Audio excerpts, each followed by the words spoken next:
نبي رسوله والله اختباري تضبدي هبلودو لها مركليا لغا ودا ديلي او نفط لغا ودا قبتay iska sabray todobadii wiil oo lahaana markaliya Israaciil oo iska sabray baarihi iyo tijaaradii xooluhu lahaay oo dhan markaliya laga qaaday oo iska sabray markaas jirkiisi waliba xanuun lagu riday oo iska sabray xanuun nooceeya gaadhay wala jirkii intuu dhamaaday xariga iyo lafaha isku dhagan bas markaas wax ehela waxa uu soo hadhay xaaskiisii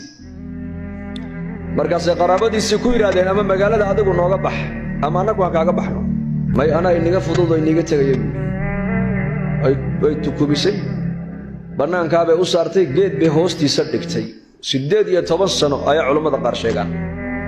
ayuu geed hoos jiifay subaxdii bay ka tagaysay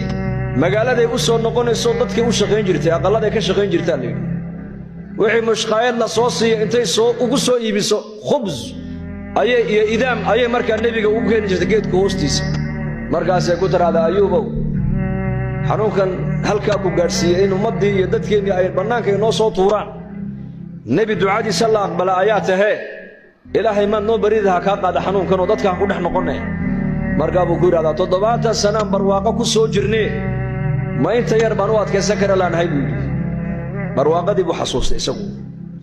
markaa buu xaaskiisa ku yiri 70 sano barwaaqo ku jirnay ma muddada yar baan u adkaysan kara laanahay ayadoo magaalada ku maqan maalin maalmaha kamida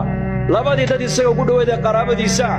ayaa markay u yimaadeen sheeday ka joogsadeen baa la yiri mid baa yiri markaa hor u dhawaanay meenu xanuunkiisa inuu nagu soo tacadiyaan ka baqaynaaye malaha dambi wuxuu galay ninkani dadku aynan gelin ereygaas oo markaa nabi ayuub uu maqlay kolkay ka noqdeen